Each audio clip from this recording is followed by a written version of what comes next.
चयन किया गया श्रीलंका दौरा के लिए, जो कि 27 जुलाई से शुरू है। ओडीआई के लिए भी सिलेक्शन किया गया और टी20 के लिए भी। ये गौतम गंभीर का एज ए कोच ये पहला सीरीज है, तो ऑब्वियसली गौतम गंभीर इसमें जीतना चाहेंगे। ये चाहेंगे कि पूरी तरह से क्लीन स्वीप करे श्रीलंका को, ओडीआई में भी और टी20 में भी। लेकिन जो सिलेक्शन किया गया है ये अजीब तरीके का सिलेक्शन किया गया, मतलब कुछ अद्भुत सिलेक्शन किया गया और कुछ सरप्राइजिंगली टीम से बाहर कर दिया गया। सबसे बड़ा सरप्राइजिंग न्यूज ये है कि हार्दिक पांड्या को एज ए टी20 कैप्टन हटा दिया गया और उनके जगह पे सूर्य कुमार यादव आया। अब हार्दिक पांड्या को एज ए कैप्टनसी क्यों हटाया गया, उसके पीछे जो मेरे को रीजन समझ में आता है कि हार्दिक पांड्या का फिटनेस।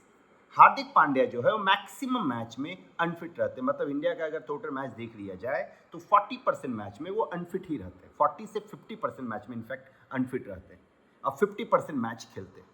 इसलिए मेरे को लगता है कि हार्दिक पांड्या से कैप्टनसी छीन ली गई है। वहीं पे सूर्य कुमार यादव जो कि टी20 के स्पेशलिस्ट है, उनको एज ए कैप्टन नियुक्त किया गया। वहीं पे अगर हम बात करें यशस्वी जायसवाल का सिलेक्शन हुआ है। रियान पराग बहुत सरप्राइजिंग एलिमेंट उभर के बाहर आए हैं। रियान पराग का ओडीआई में भी सिलेक्शन हो गया, टी20 में भी सिलेक्शन हो गया। अब मेरे को ये नहीं समझ में आ रहा कि रियान पराग का सिलेक्शन, चलिए ठीक है टी20 में चल समझ सकते हैं, लेकिन ओडीआई में सिलेक्शन और वो भी यशस्वी जायसवाल के ऊपर। यशस्वी जायसवाल का सिलेक्शन ओडीआई में नहीं किया गया। हो सकता है इसके पीछे रीजन ये है कि रियान पराग से फिनिशिंग का काम दिया जाए। गौतम गंभीर के दिमाग में ये चल रहा हो कि रियान पराग से एज ए फिनिशर काम करवाया जाए, तो ओडीआई का कुछ एक्सपीरियंस लेके वो उस एक्सपीरियंस को टी20 में यूज़ करे, जो मेरे को लगता है। और यशस्वी जायसवाल टी20 में बहुत फास्ट, बहुत अच्छे से खेलते हैं, तो उसके रिदम को खराब ना किया जाए, जिसकी वजह से उनको ओडीआई में नहीं सेलेक्ट किया गया। जसप्रीत बुमराह ना ओडीआई ना टी20, चलिए उनको रेस्ट दिया गया। हार्दिक पांड्या केवल टी20 में एज ए प्लेयर खेलेंगे, जबकि हार्दिक पांड्या ओडीआई से खुद अपना नाम वापस लिए।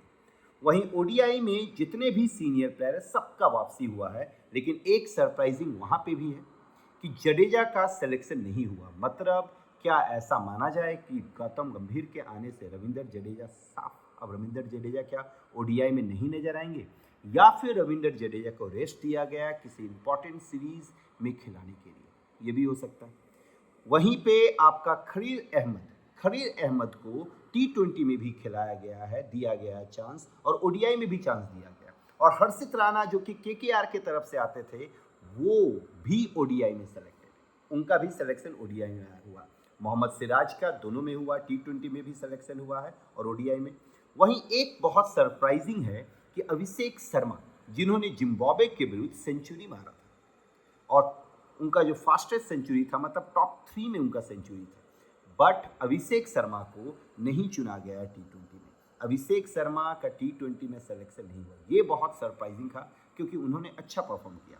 और शुभमन गिल दोनों में, ओडीआई फॉर्मेट में भी और टी20 फॉर्मेट में, दोनों में एज ए वाइस कैप्टन नियुक्त किए गए।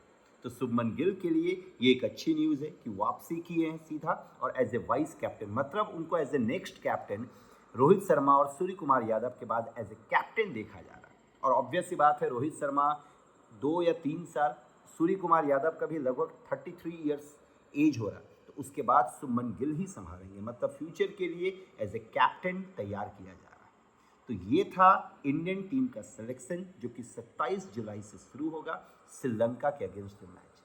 विराट कोहली भी वापसी किए हैं, विराट कोहली भी खेलेंगे, जबकि विराट कोहली हो गए, रोहित शर्मा हो गया, ऐसा कहा जा रहा था कि हो सकता है कि लोग ओडीआई ना खेलें, बट चैंपियंस ट्रॉफी के पहले केवल 6 ओडीआई ही है इंडिया को खेलना, इसलिए विराट कोहली और रोहित शर्मा का सिलेक्शन किया गया। वहीं के राहुल और श्रेयस अय्यर का भी सिलेक्शन किया गया है ओडीआई फॉर्मेट में। तो ये था इंडिया टीम का सिलेक्शन।